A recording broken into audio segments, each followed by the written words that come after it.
अच्युतं केशवं कृष्ण दामोदरम् अच्युतं केशवं कृष्ण दामोदरं रामनारायणं जानकीवल्लभं रामनारायणं जानकीवल्लभम्।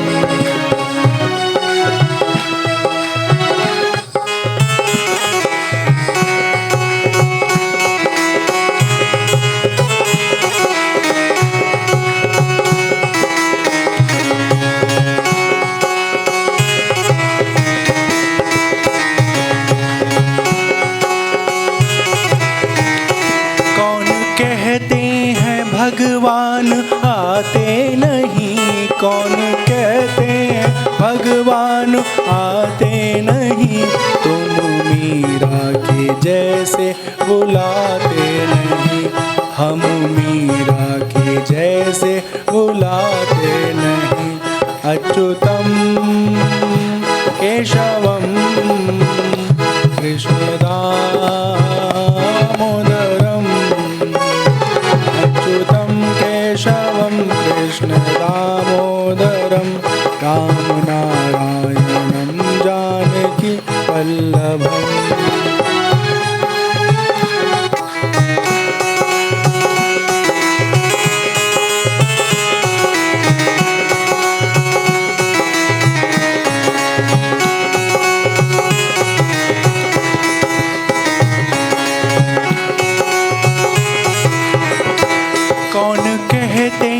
भगवान खाते नहीं, कौन कहते हैं भगवान खाते नहीं, फिर शबरी के जैसे खिलाते नहीं।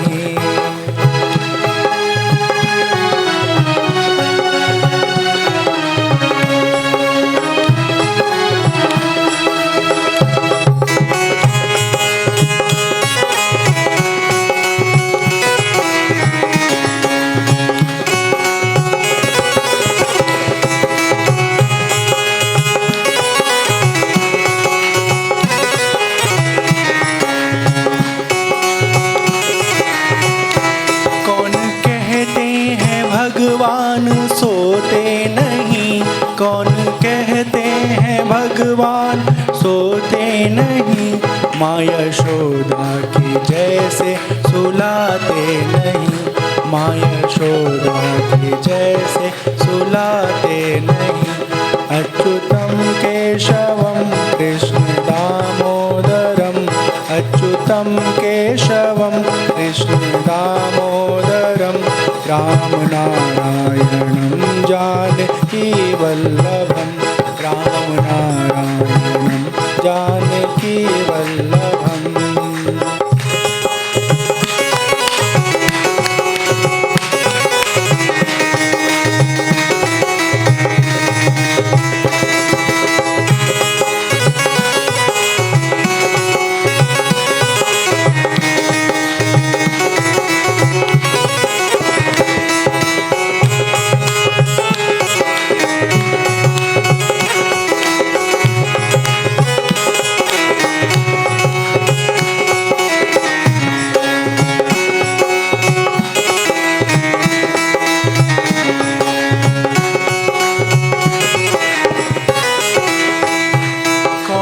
कहते हैं भगवान नाचते नहीं, कौन कहते भगवान नाचते नहीं, गोपियों की तरह हम नचाते नहीं, गोपियों की तरह हम नचाते नहीं।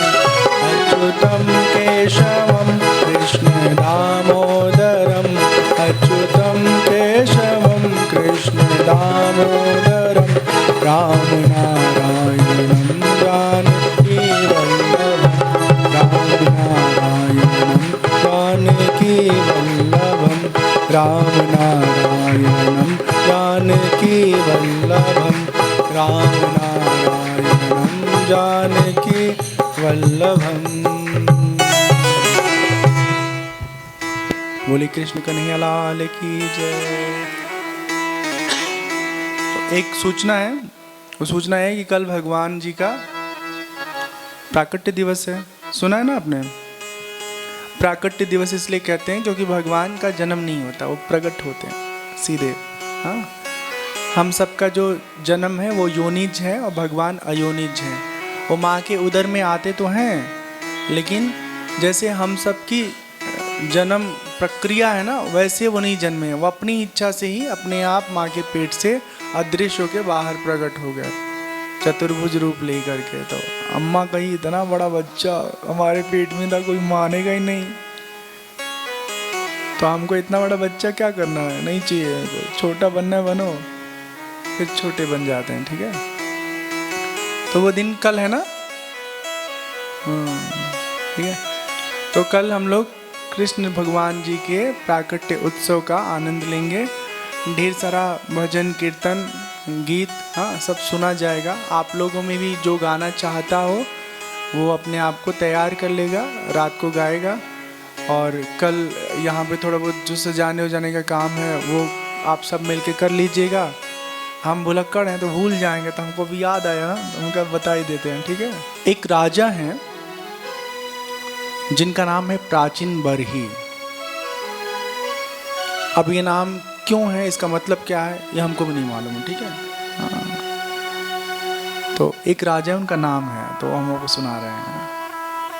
नहीं, नाम थोड़ा अटपटा है ना, प्राचीन बरही, इसका मतलब क्या हुआ, तो हमने कभी ध्यान नहीं दिया। अब पूछेंगे किसी और बड़े पंडित से कि इसका मतलब क्या हुआ, लेकिन नाम में क्या रखा है, नाम सुनिए बस। हाँ, उनका जो व्यवहार है उसको देखिए कैसे हैं वो।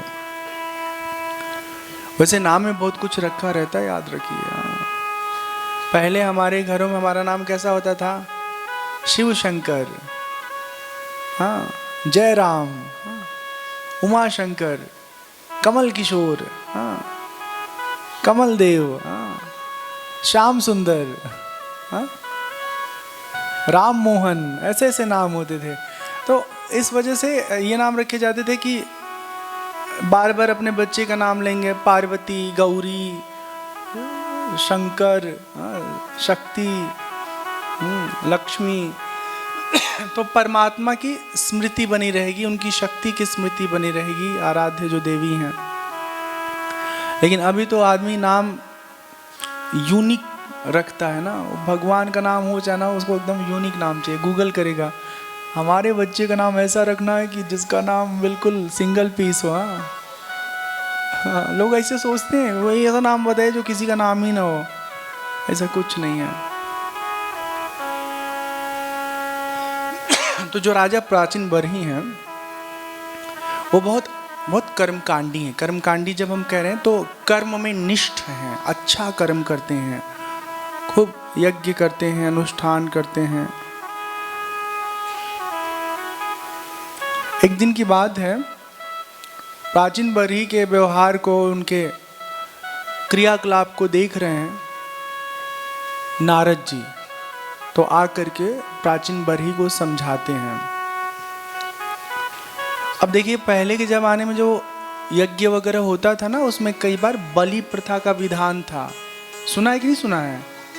बकरी को काट देते थे, हाँ, और पता नहीं क्या क्या क्या क्या कुछ तो करते ही होंगे, काट के, भेड़ भी काटते होंगे, हाँ, और काट के और उसके बाद माता जी को चढ़ा करके खुद खा जाते थे। अब पता नहीं कहाँ से ये पूजा में ऐड हो गया, ठीक है, लेकिन ये चीज़ें बहुत गलत हैं। ये संसार सब जो है ना, ये परमात्मा का बनाया हुआ है, ठीक है। और हम हो चाहे गाय, बकरी, मुर्गी, मुर्गा, जो भी हो, सब उनके बच्चे हैं, हाँ। और हम सब आपस में भाई भाई हैं, हाँ, बहन बहन है, हाँ। अब कोई लड़की है तो उसकी बहन मुर्गी हो गई, लड़का तो उसका बहन मुर्गा हो गया, मैं मुर्गी हो गई, और हम जैसे हैं तो हमारी, ऐसे समझ रिश्ता नाता, सब भाई भाई हैं। गैया भी भाई है, बछड़ा जो भैया है, हाँ। आप मानोगे तो सब सही ऐसे ही है, नहीं मानोगे तो मत मानो, क्या करना है। तो परमात्मा के सृष्टि में जो कुछ भी है, जीव जंतु, सब सब सब उन्हीं का बनाया हुआ है। इसलिए नहीं भगवान ने बनाया है कि उसको मार मार के खा जाओ, हाँ। अब हम हाथ नहीं ऊपर उठा कराएंगे, बताओ कौन कौन मांसाहारी है, हमको नहीं जानना है कौन कौन है, हाँ? लेकिन नहीं खाना चाहिए, समझ में, किसी को मार के खाना, बाप रे बाप, बहुत गलत बात है, ठीक है। तो यज्ञ होता था, उसमें बहुत सारे पशुओं की बलि दी जाती थी, कुछ को मार के खा जाते थे प्रसाद बना के, कुछ को नहीं भी खाते होंगे, ऐसा भी होगा।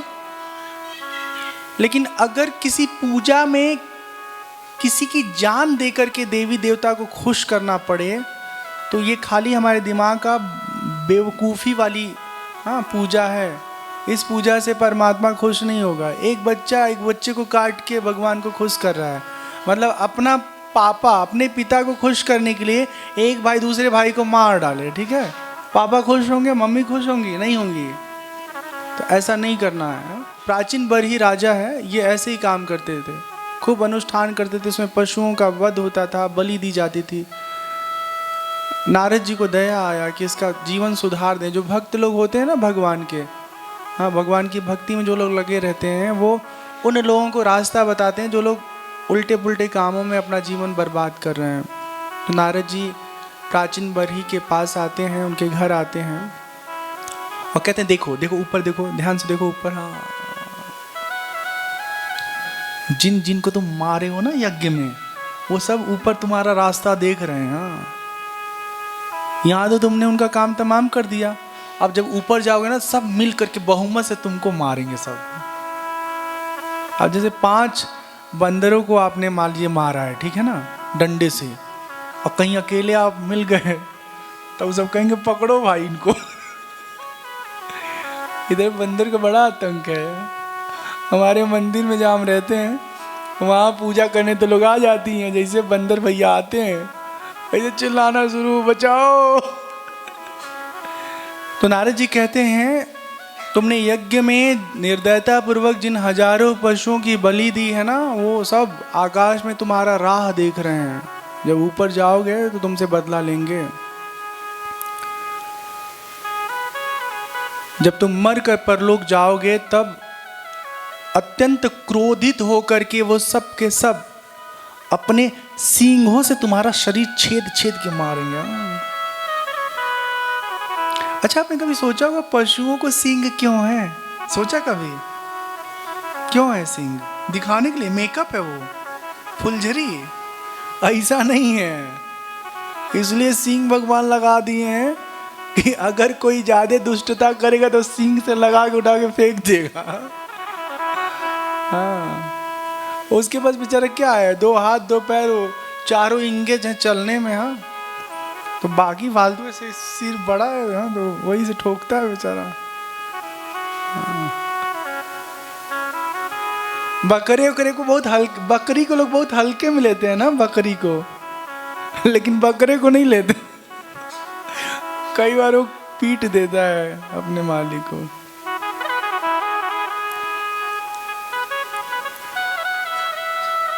नारद जी कहते हैं कि ये प्राचीन बरही, एक कथा हम तुमको सुना रहे हैं, ध्यान से सुनो।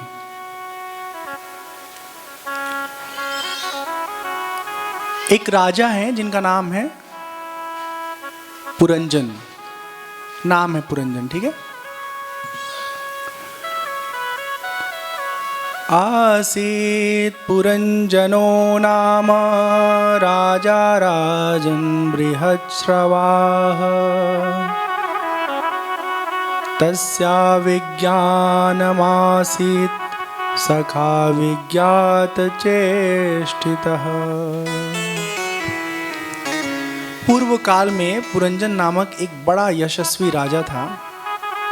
उस राजा का एक मित्र था जिसका नाम था अविज्ञात। अविज्ञात का मतलब जानते हैं?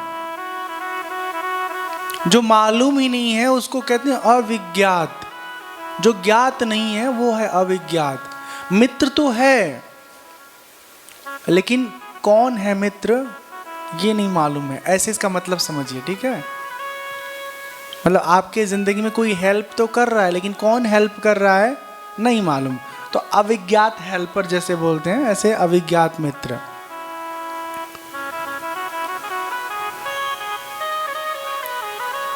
कोई भी उसकी चेष्टा समझ नहीं पाता था। जो मित्र अविज्ञात था ना, उसका कोई व्यवहार नहीं समझ पाता था। एक बार क्या हुआ, ये दोनों राजा और दोस्त दोनों घूमने के लिए जंगल में चले गए। बहुत ही इंटरेस्टिंग कहानी है, मस्त एकदम। हाँ, बहुत सुनने में अच्छा लगेगा आपको, भी सुनते जाइए। दोनों जंगल घूमने चले गए। तो घूमते घूमते वो जो राजा जी है ना, राजा जी एक सुंदर युवती को देखे। हाँ, उसके 5 फन थे ऐसे नागिन जैसा। हाँ, उसका एक द्वारपाल था और सब वो फन उसकी रक्षा करते थे।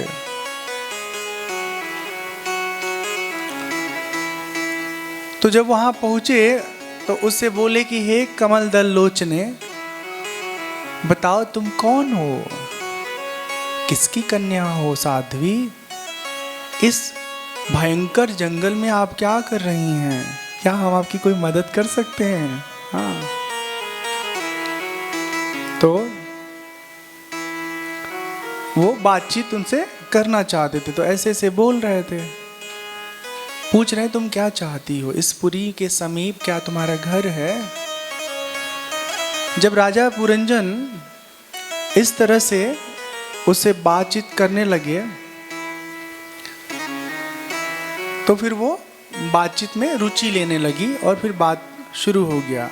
फिर बात में पुरंजन ने कहा कि क्या तुम हमारी जीवन साथी बनोगी, हमसे ब्याह करोगी। तो वो खुश हो गई, भाई राजा के साथ कौन ना शादी करे। हाँ, आजकल धनी के लोगों, जब धनवान लोग हैं तो उनकी शादी कभी भी हो जाती है, 60 70 80 में भी। बस पैसा होना चाहिए। हाँ, 2-4 साल बाद तो सब अपना ही हो जाएगा।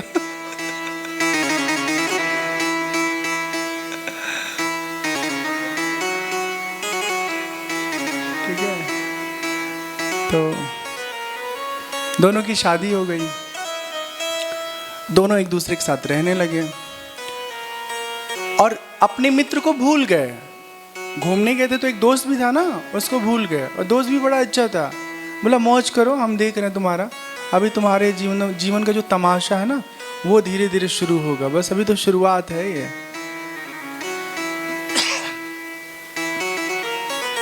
उसका चित्त जो है पुरंजन का तरह तरह के काम विकारों में उलझा रहता था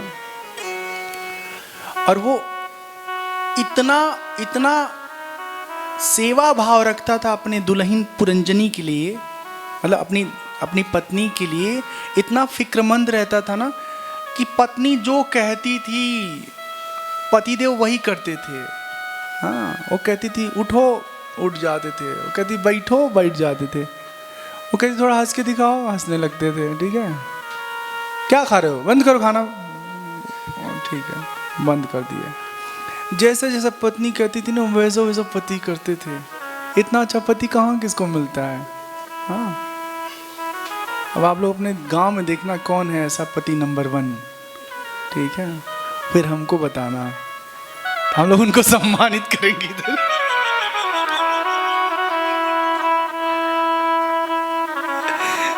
पत्नी भक्त पतिया, पत्नी तो पति भक्त होती है। कोई एक आध ऐसा भी उदाहरण होना चाहिए कि पति पत्नी भक्त हो। हाँ, ठीक है। वैसे आपने नोटिस किया होगा, हम परिवार के संबंधों की खिल्ली नहीं उड़ाते। हम कथा सुना रहे हैं तो उसमें थोड़ा हंसने उसने के लिए इस तरह से उसको खींच खाच रहे हैं। ठीक है, बाकी किसी को तकलीफ ना हो इस बात का हम हमेशा ख्याल रखते हैं। तो जैसे जैसे पुरंजनी कहती थी वैसे वैसे पति देवता व्यवहार करते थे। एक दिन की बात है, पुरंजन शिकार खेलने के लिए चले गए और अपनी पत्नी को बताया नहीं कि हम कहाँ जा रहे हैं। वापस जब आए तो पत्नी मुंह फुला के कोने में जाके छुप गई। चारों तरफ बेचैन होके खोजे कि हमारी घरवाली कहाँ है, घरवाली कहाँ है।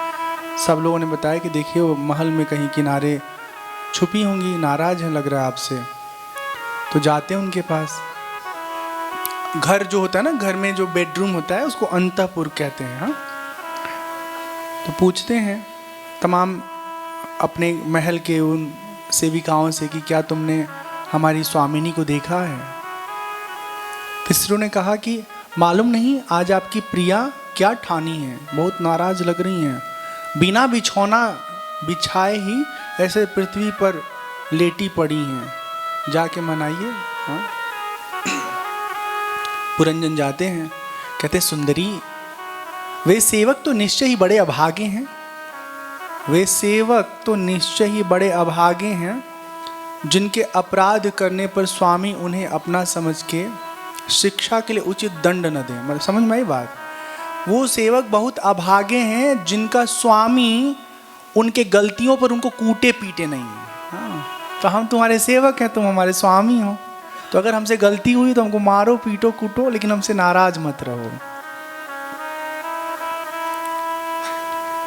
तुमसे बिना पूछे हम शिकार खेलने चले गए, हम अपराधी हैं, हमसे अपराध हुआ है, अतः तुम जो सजा देना चाहो दे दो, लेकिन हमसे नाराज मत हो, हम पे प्रसन्न रहो।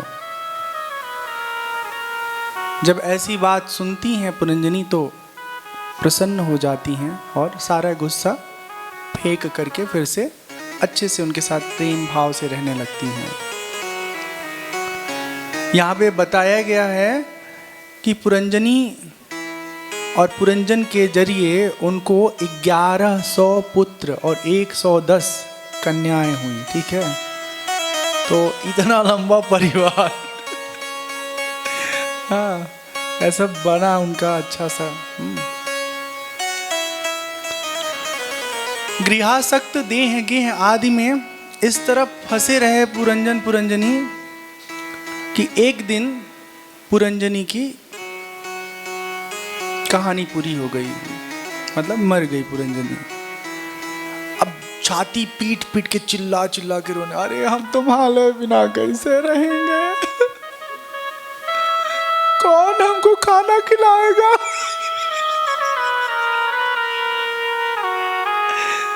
बहुत रो रहे थे बेचारे, बहुत ज्यादा। तो किस प्रकार अपना हम निर्वाह करेंगे?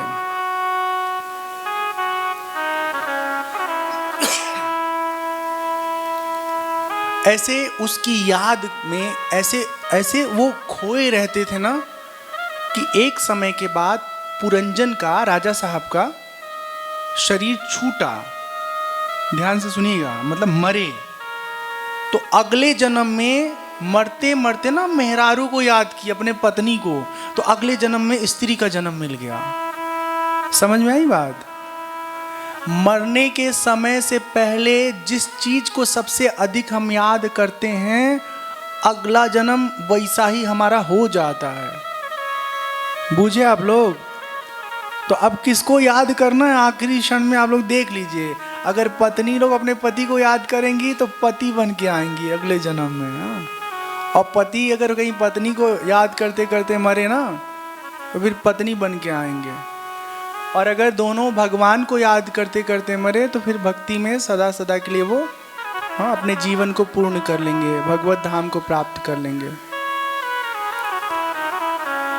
तो पुरंजन जो है राजा साहब, वो मरे तो जो दूसरा उनका जन्म हुआ वो विदर्भ राज्य की कन्या के रूप में जन्म लिए। और फिर उनका कुछ सालों बाद मलय ध्वज, एक बहुत प्रतापी राजा हैं, उनके साथ विवाह हो गया। अब मलय ध्वज अपने पत्नी को बहुत प्रेम करते हैं। अभी पत्नी कौन है? जो पुरंजन राजा है ना, वही लड़की बन गए, स्त्री देह में जन्म ले लिए हैं। और अब एक लड़का जो लड़की के रूप में जन्म लिया है, उसका एक पति है जिसका नाम है मलय ध्वज। कालांतर में मलय ध्वज की मृत्यु हो जाती है। बहुत अच्छे भगवान के भक्त थे मलय ध्वज। जंगल में तपस्या करते हैं पत्नी के साथ, वहीं पति होते हैं, पत्नी होती हैं। कालक्रम में शरीर छूट जाता है। तो जो ये ध्यान से सुनना, जब मैं पत्नी बोलूं तो वो पुरंजन की बात समझना। तो पुरंजन अभी इस समय किसी की बीवी बने हुए हैं, मेहरारू। तो जब इनका पति मर गया तो लकड़ी उकड़ी इकट्ठा करके चिता बनाए और अपने पति को चिता पे रखा, अग्नि प्रवाहित किया, चिता मतलब अग्निमय हुआ, उसमें ये कूद करके अपना जीवन समाप्त करने जा रहे थे, जा रही थी। समझ में आई बात कि हमारा पति अब नहीं रहा था, हम किसके लिए जिंदा रहें, हम भी चलते हैं सीताराम। तब तक जो अविज्ञात मित्र है ना, वो दूर दूर से सब देख रहा था, सब नाप रहा था, फॉलो कर रहा था। जैसे ही चिता की तरफ कदम बढ़ाती हैं हाँ पत्नी देवी, वैसे हाथ पकड़ के वो मित्र ब्राह्मण के वेश में आता है और खींच लेता है हाथ। कहते कहाँ जा रही हो? तो कहती है पत्नी, मेरे पति तो अब रहे नहीं इस दुनिया में, हम जी के क्या करेंगे। ब्राह्मण देव जोर से डांटते हैं, किसकी पुत्री है आप? किसकी पुत्री हैं आप? कौन तुम्हारा पति है? कौन पिता है? अरे तुम भूल चुके हो तुम कौन हो, और हमको भी नहीं पहचान पा रहे हो ना कि हम कौन हैं। याद है हम दोनों घूमने निकले थे और तुम अपने मस्ती में डूब गए, शादी कर लिए, दुल्हन को याद करते करते मरे तो फिर दुल्हन बन गए। हाँ अरे माया जाल से निकलो, तुम पुरंजन हो, ठीक है। हम तुम्हारे मित्र अविज्ञात, तुम्हारे सखा, तुम पृथ्वी को भोगने के लिए निकले थे और मुझे छोड़ दिया। सारी कहानी आपको याद आ गई ना, कैसे कैसे कैसे कैसे कहानी डेवलप होती गई। भगवान समझाते हैं कि न तो तुम्हारा विदर्भ राज पिता है, न मलय ध्वज तुम्हारी पति है। हाँ न तो तुम उसकी पत्नी हो। तुम अपने पहले जन्म को याद करो, तुम पुरुष थे, स्त्री से प्रेम हुआ पुरंजनी के साथ, फिर उसके प्रेम के कारण तुम स्त्री शरीर में जन्म ले लिए। तुम आत्मा हो, शरीर से परे हो, ऐसे समझाते हैं। और फिर उसको आत्मज्ञान होता है और सदा सदा के लिए इस व्यवहारिक जगत से मुक्त हो जाता है पुरंजन। अब ध्यान से समझो, ये पुरंजन और पुरंजनी की जो कथा है ना, और साथ में अविज्ञात सखा है, वो कोई पड़ोस के गांव का आदमी नहीं है, कोई दूसरे लोग की कहानी नहीं है, ये हम सब की कहानी है। कहानी कैसे है? हम हैं और हमारे अंतर्यामी परमात्मा है जो हर समय हम सबके साथ रहते हैं, हर समय रहते हैं। एक पल के लिए भी परमात्मा हमारा साथ नहीं छोड़ते। हम भले भूल जाते हैं उनको, वो कभी नहीं भूलते हैं। परछाई के भीतर बन के वो हमारे साथ हर पल चलते रहते हैं। हाँ हमारे खुद के भीतर वो मौजूद रहते हैं। कभी हम कोई फैसला लेते हैं, सही फैसला होता है ना, अच्छा होता है, धर्म अनुसार होता है, तो अंदर से आवाज़ आती है बहुत बढ़िया बहुत बढ़िया, अच्छे से करना इसको। कभी कोई गलत फैसला लेते तो अंदर से एक आवाज़ आती नहीं नहीं ये फालतू काम मत करो, ठीक है ना, ये किसी दूसरे का सामान है तुम क्यों रख रहे हो, जिसका है उसको अपने आप मिल जाएगा। आप मेरी बात समझ पा रहे हैं ना हम कहना क्या चाहते हैं? पुरंजनी क्या है? पुरंजनी हमारी बुद्धि, हमारा मन है। अभी हम सब की हालत क्या है? मन कहेगा सोना है तो सो जाएंगे, हाँ ये भूल जाएंगे इतना ज़रूरी काम था उसको पूरा करके सो जाओ भैया, नहीं अभी सोना है। घूमने का मन है तो अभी घूमने जाना है। मन में गुस्सा आया तो कंट्रोल नहीं करेंगे उसको कि अरे अभी गुस्सा मत करो, इतने लोग बीच में गुस्सा करोगे तो बेइज्जती हो जाएगी। हाँ लोग कहेंगे कितना बेकार आदमी है, वहीं तुरंत गुस्सा कर देंगे। ऐसा नहीं होता है कि सभा के मध्य कितने लोग कितना गुस्सा हो जाते हैं। अभी एक वीडियो देखो वायरल हुआ है, मालूम है वो एक नेता का, नोएडा के एक, नोएडा है गुड़गांव, नोएडा ना, नोएडा गुड़गांव में। हाँ वो एक नेता था, एक बहुत ही फालतू टाइप का नेता। हाँ तो एक स्त्री को उसने बहुत अभद्र भद्र बोला था, याद है आपको? किसी ने देखा होगा। बाद में अब कह रहे हमसे गलती हो गई, हमको ऐसा नहीं करना चाहिए था। क्यों ऐसा किए? क्योंकि अकल नहीं था उनके पास ना, इसलिए यही कमी थी, कंट्रोल नहीं था। हाँ बुद्धि कहती ये करना, तुरंत वही करने लगते हैं। तो बात यह है कि जो हमारी मति हमको बार बार ना विषयों की तरफ ले जा रही है, अपने आप को समझाना और कहना अभी नहीं, अभी नहीं, अभी नहीं, अभी नहीं, अभी नहीं, ठीक है। जब एकदम से दिमाग में हमारे ना ख्याल होता है किसी चीज को लेके, उस समय खाली अपने आप को होल्ड कर लो, रोक लो। फिर थोड़ी देर बाद बुद्धि अपने आप शांत हो जाएगा और आपको लगेगा अरे वाह कितना अच्छा हुआ, मैंने कोई फैसला नहीं लिया। कभी भी जीवन में जब आवेश हो ना आपके भीतर, उस समय कोई निर्णय मत लीजिएगा। निर्णय में सबसे खास निर्णय है कि किसी को थप्पड़ ऊपर जड़ने का निर्णय। हाँ, गुस्सा आया है बेटे के ऊपर, पटक के मारे जा रहे, मोर मोर मोर मोर, 20-30 थप्पड़ मार दिए और उसकी हालत खराब हो गई तो ले जा रहे टांडा। हाँ, डॉक्टर पूछा क्या हुआ, साहब हमें मार दिए गुस्से में आके, अब 20,000 रुपये इलाज पे खर्च कराओ। बेटे वाली बात बोले हम, लेकिन बाहर भी बेटे के पप्पा लोग जो होते हैं ना, छोटे वाले पप्पा जो 25 साल 30 साल 35 साल वाले होते हैं, कम उम्र वाले, ये लोग भी इतना कंट्रोल नहीं कर पाते हैं, कहीं लड़ भिड़ जाते हैं। हाँ? फिर बवाल करके घर आ जाते हैं। तो जो आदमी अपने ऊपर नियंत्रण नहीं करेगा उसका कभी भला नहीं होगा, ठीक है। तो ये कहानी में हम स्वयं हैं, ठीक है। पुरंजन हम हैं, जीवात्मा, परमात्मा हमारा मित्र है जो हमें दिखाई तो नहीं देता पर हर समय हमारे साथ रहता है, हमको समझाता रहता है। हाँ, हमने क्या किया ना, अपने गलत व्यवहार का ऐसा अभ्यास कर लिया है कि अंतर्यामी परमात्मा की आवाज़ हम सुनना ही बंद कर दिए हैं, सुना ही नहीं देता है। हाँ? तो कोई अंदर की आवाज़ सुनेगा ना तो कभी गलत रास्ते पर अपना कदम नहीं बढ़ाएगा। बोले श्री कृष्ण चंद्र भगवान की जय। जय जय सीताराम, जय जय राधे श्याम, जय जय सीताराम, जय जय राधे श्याम।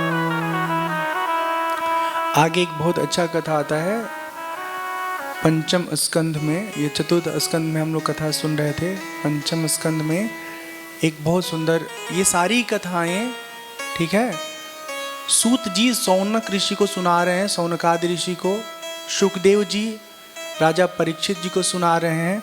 और इन कथाओं का पर्पस क्या है कि जो हमारे जीवन में दोष है वो दोष दूर हो जाए, भगवान के प्रति हमारे भीतर अनुराग प्रेम का जन्म हो और देह के इस ना आसक्ति से, हाँ, दोष से सदा सदा के लिए हम मुक्त होके परमात्मा में अपना मन पूरी तरह समर्पित कर दें। ऋषभ देव बहुत बहुत अच्छे राजा हैं, बहुत धर्मात्मा हैं। हाँ? अपने राज्य में अपने प्रजा को कोई कष्ट होने नहीं देते हैं, हर तरह से अपने प्रजा का उत्तम पालन पोषण करते हैं। एक उम्र के बाद वो अनुभव करते हैं कि इस संसार में राजतंत्र, धन, रुपया, पैसा, पत्नी, पति, बच्चे, ये सब किसी अर्थ के नहीं रहते हैं। यदि व्यक्ति स्वयं को नहीं जानता है तो ये सब के सब बेकार हैं। इसलिए जीवन में खुद को जानना बहुत ज़रूरी है। खुद को जानने की जब बात कर रहे हैं तो ध्यान से अपने ऊपर ध्यान दीजिए और आप इस बात का विचार करिए कि क्या हम देह हैं, क्या हम हाथ हैं। तो हाथ हो, आप हाथ हो, नहीं ना, हाथ नहीं हो। अच्छा तो आप कान हो, नहीं कान नहीं हो। फिर आप आँख हो, ये तुम हो, नहीं ये तुम नहीं हो। हाँ, फिर ये तुम हो, नहीं ये हमारा दिमाग है। फिर किसी ने पैर पे मारा एक थप्पड़, ये तुम हो, बोला नहीं ये भी हम नहीं हैं। तो क्या हो तुम? तो हम वो हैं जो सब कुछ को फील कर रहे हैं, देख रहे हैं कि ये हमारा हाथ है, हमारा सीना, ये हमारा पैर है, ये हमारा दिमाग है। हाँ? इन सब का जो दृष्टा है ना, वो हम हैं। और उसका स्वरूप कैसा है? वो कभी कभी कभी पुराना नहीं होता, कभी बेकार खराब नहीं होता, हमेशा वो ना निर्मल रहता है। आप कल्पना करो कभी कभी जीवन में कैसे कैसे हालात आते हैं, मन एकदम कसैला हो जाता है, खट्टा हो जाता है, ऐसा खराब मन होता है ना कि कभी कभी मन होता है कि कहाँ से फंसे हुए हैं जिंदगी में, नई जिंदगी जीना है, घर परिवार में नहीं रहना है, सबको छोड़ के भाग जाना है कहीं। हाँ? फिर एक दिन, 2 दिन, 3 दिन में सब मामला नॉर्मल हो जाता है। जिनसे जम करके लड़ाई किए थे उन्हीं को ले जाके प्यार से खाना खिला लीजिए, खा लीजिए। हाँ, गुस्सा को थूक दीजिए। हमने अपना थूक दिया है, हमने अपना फेंक दिया गुस्सा। ठीक, ये इसलिए क्योंकि जो हम आत्म स्वरूप है ना, हमारा जो मूल स्वरूप है अंदर वाला, हाँ, जो साक्षी है, वो नित्य नवीन हमेशा एक रस रहने वाला है, कभी खराब नहीं होता है। कल्पना करो अगर ये हमारा स्वरूप नहीं होता, जैसे कपड़ा पे दाग लगे तो कुछ दाग ऐसा होता है छूटबे नहीं करता है, ऐसा होता ही नहीं होता है। ऐसे हमारे मन में कोई दुख आके लग जाए, हाँ, और वो दुख भुलैबे ना करे, हाँ, खत्म ही ना हो, कितना मुश्किल होगा ना, बहुत मुश्किल होगा जिंदगी जीना। अच्छा, दुख की बात क्यों कर रहे हैं, सुख की भी बात कर लेते हैं। मान लो कोई व्यक्ति है, उसको किसी बात पे हंसी आ गई, हंसी भूल ही नहीं रहा, वो हंसता ही जा रहा, हंसता ही जा रहा, हंसता ही जा रहा, हंसता ही जा रहा, 1 घंटा 2 घंटा 4 घंटा 10 घंटा से हंसे जा रहा है, हंसे जा रहा है। ऐसा नहीं बचेगा, हंसते हंसते मर जाएगा। हाँ, हमको एकदम सच्ची घटना याद आती है। हम गुरुकुल में जब पढ़ाई करते थे तो हम सहपाठी लोग कभी कभी एक दूसरे से बात करते थे, तो हम एक राम कथा जब सुनाते हैं तो उसमें गीत गाते हैं। उस गीत का बोल ऐसा है, कौनों के एक मुँह, कौनों के दुई मुँह, कौनों के 3 मुँह, कौनों के 4 मुँह, जौनों के एको नाई खाले गपा गप, जिया करे धका धक, जिया करे धका धक, जिया करे धका धक, जिया करे धका धक। ऐसा बारात नहीं देखा अभी तक, ऐसा बारात नहीं देखा अभी तक, जिया करे धका धक, जिया करे धका धक, जिया करे धका धक, जिया करे धका धक।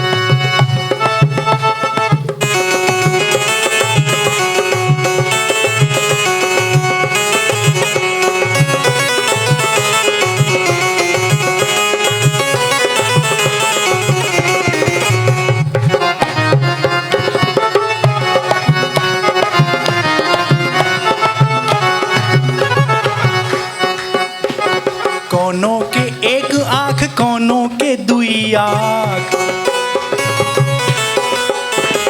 कौनों के 3 आँख, कौनों के 4 आँख, कौनों के एक आँख, कौनों के दुई आँख, कौनों के 3 आँख, कौनों के 4 आँख। अरे जौनों के एको नाई ताके टका टक, जिया करे धका धक, जिया करे धका धक, जिया करे धका धक, जिया करे धका धक।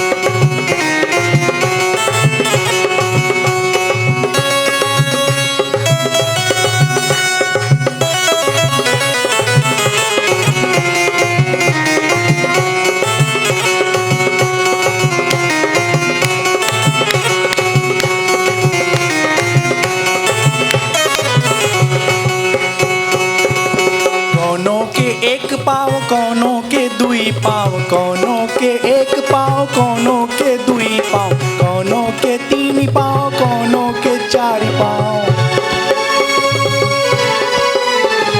जौनों के एको नाई चले टपा टप, जिया करे धका धक, जिया करे धका धक, जिया करे धका धक, जिया करे धका धक।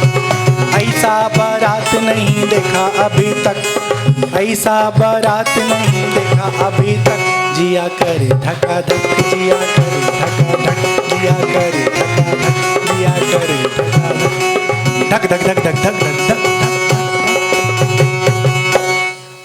हम ना आपस में ग्रुप में थे और करीब रात के 10-11 बज रहे होंगे, 10 बजे के आसपास ऐसे माहौल बना तो हम लोग गा रहे थे। उसमें हमने भी एक गीत गाया, उसमें हमारे एक सहपाठी ब्रह्मचारी, इतनी हंसी उनको आई, इतनी हंसी आई, मतलब कह हमको मार के बोले अब बस करो नहीं तो हम मर जाए। उनकी हंसी रुक ही नहीं रही थी, सच्ची बता रहा हूँ।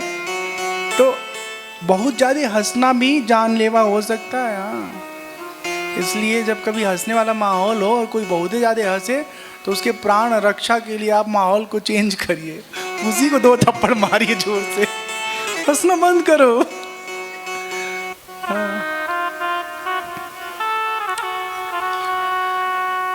तो जो ऋषभ देव जी हैं, उनकी कथा हम लोग सुन रहे हैं। एक उम्र के बाद आदमी को अनुभव हो जाता है कि संसार में कुछ नहीं रखा हुआ है, ठीक है। और अगर किसी को ये बात समझ में नहीं आ रहा है तो बहुत ही दुर्भाग्यवान व्यक्ति है वो, हाँ, दुर्भाग्यशाली व्यक्ति है। ऋषभ देव जी कहते हैं, अपने पुत्रों को समझाते हैं कि मृत्युलोक में ये जो हमारा शरीर है ना, दुखमय है, हाँ। विषय भोग प्राप्त करने के लिए ये शरीर हमको नहीं मिला है।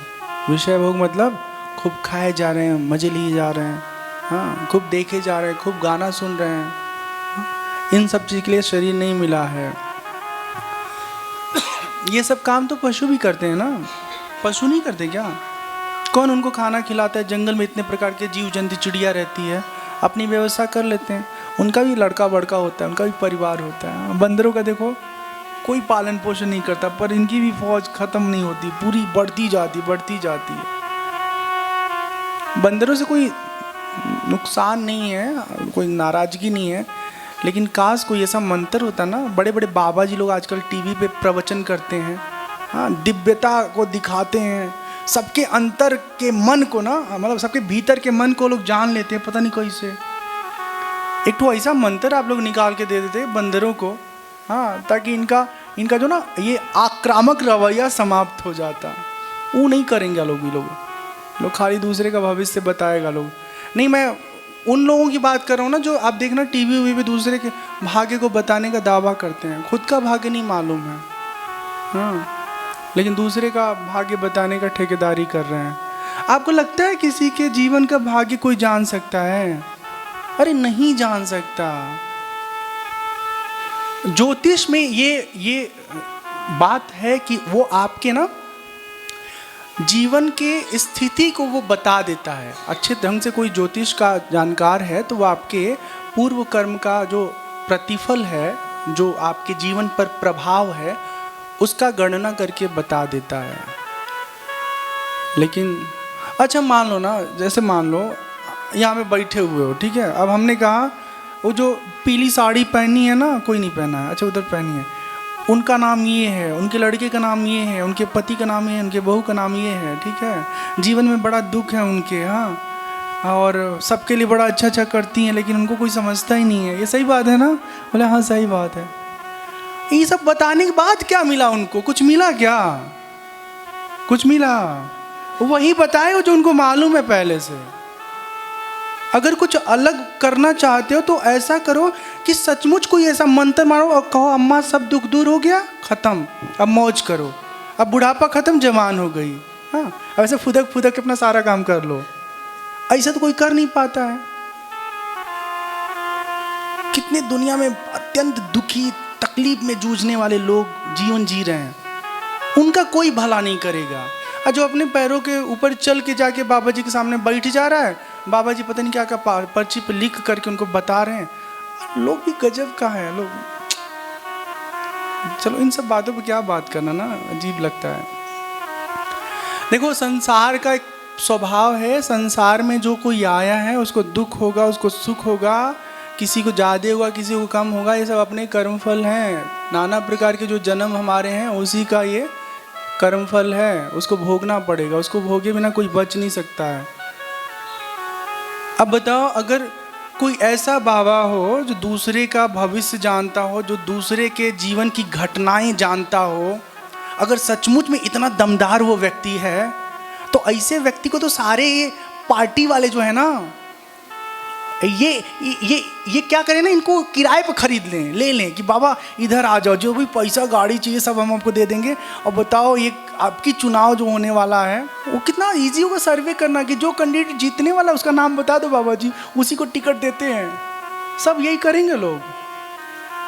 अब पार्टी ना अच्छे कार्यकर्ता को नहीं चुनती है, अब उसे चुनती है जो इसमें जीतने की कुवत हो, चाहे पैसा खर्च करके, चाहे छल प्रपंच से, चाहे लोगों को उल्लू बना के, चाहे मीठा मीठा खूब बड़ा बड़ा वादा करवा के। हाँ, हारने की अगर गुंजाइश है, वो बहुत अच्छा कैंडिडेट है, तो उसको राजनीति में अब जगह नहीं है।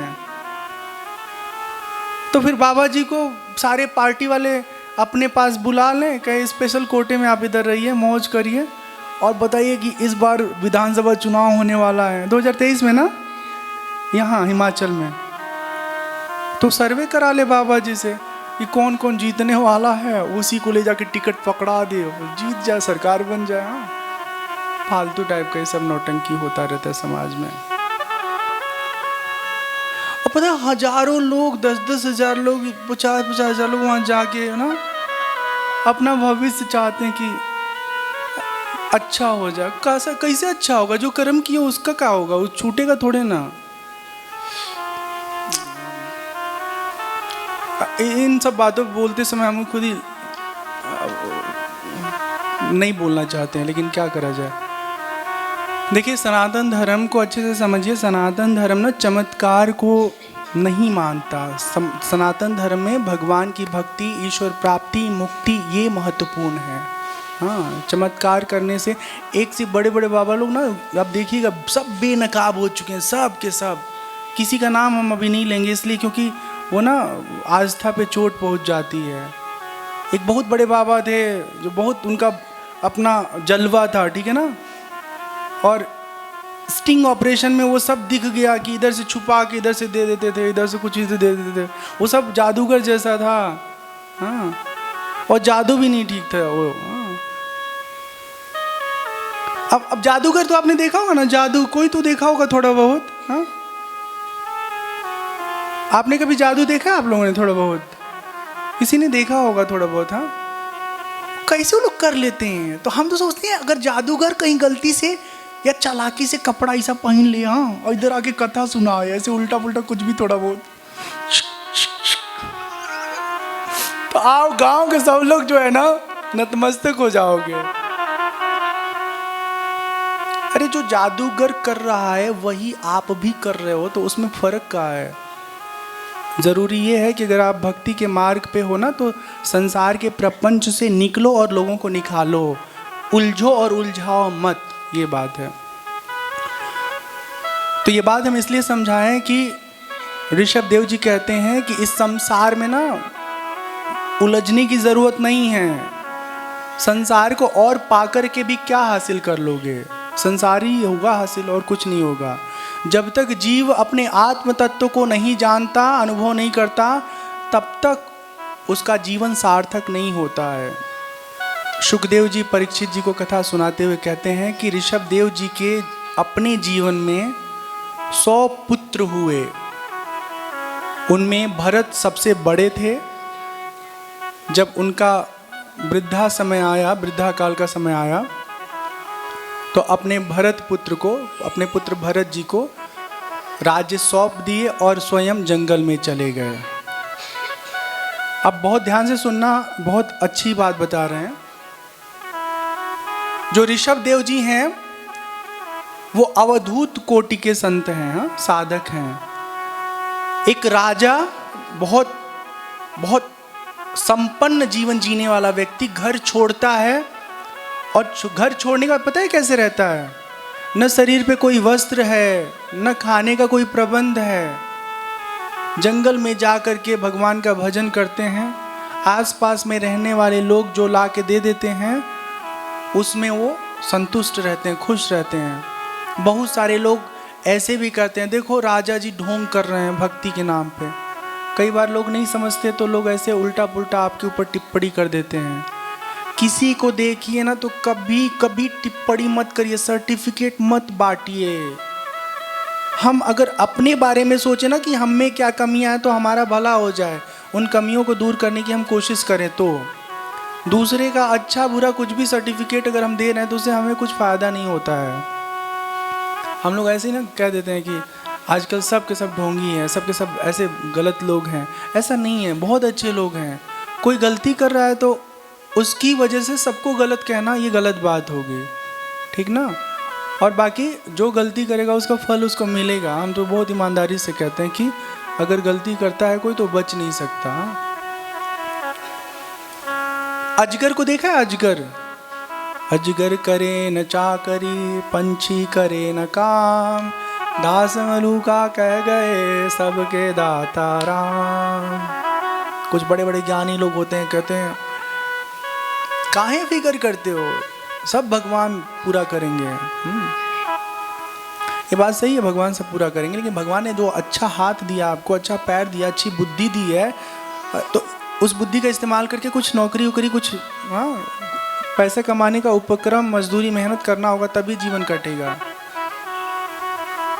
ये जो अजगर करीन चाकरी किसके लिए कहा गया है? ये जो सब कुछ छोड़ करके, सब कुछ छोड़ करके, घर परिवार बाल बच्चा, भगवान का भजन कर रहा है, दुकानदारी नहीं कर रहा है, उसके लिए कहा गया ये बात।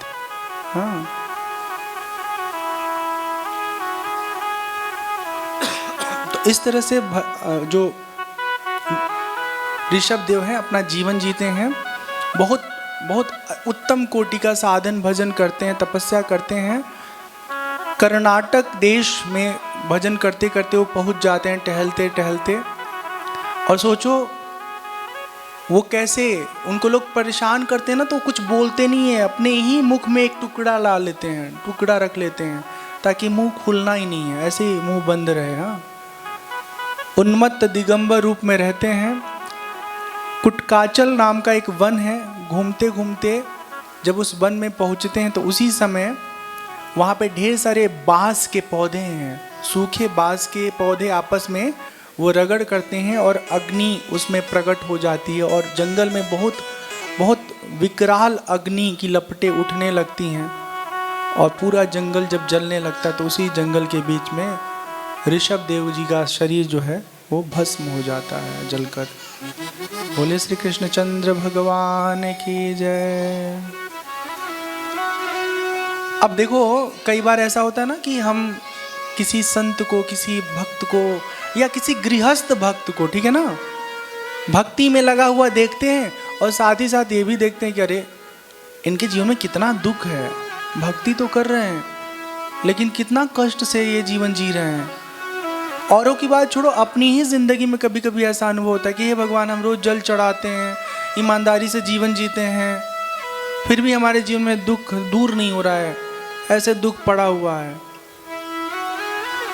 तो जो दुख है ना, वो पूर्वकृत कर्म का वो प्रारब्ध भोग है, वो सबको भोगना पड़ता है, चाहे कोई भक्त हो चाहे कोई भक्त ना हो। आपको पता है ना, विवेकानंद जी के जो गुरु हैं श्री रामकृष्ण परमहंस जी स्वामी जी, उनको कैंसर हुआ था, पता है आपको? पढ़िएगा तो आपको मालूम चलेगा। काली माँ के इतने बड़े भक्त हैं, उनको इतनी बड़ी बीमारी है ना। स्वामी विवेकानंद जी का जीवन खुद ही कितना कम रहा। भगवान शंकराचार्य जी का जीवन देखो कितना कम रहा, जो आदि गुरु शंकराचार्य हैं, 32 साल की उम्र में जीवन पूरा कर लिए वो, ठीक ना।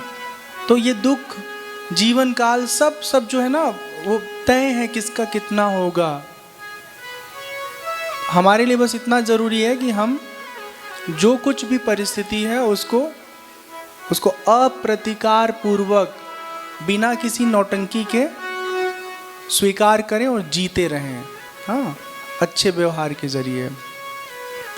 अब जब ऋषभ देव जी अपने पुत्र भरत को राजा बना देते हैं, तो भरत जी अपने राज्य का ठीक तरीके से देखभाल करते हैं। लेकिन एक समय ऐसा आता है जब भरत जी भी राज्य कार्य से ऊब जाते हैं, और उनके भीतर वैराग्य आता है, घर परिवार सब कुछ छोड़ करके जंगल में जा करके भगवान का भजन सुमिरन करने लगते हैं। तो ये प्रसंग सुनेंगे हम लोग, उसके पहले एक भजन सुन लेते हैं ना।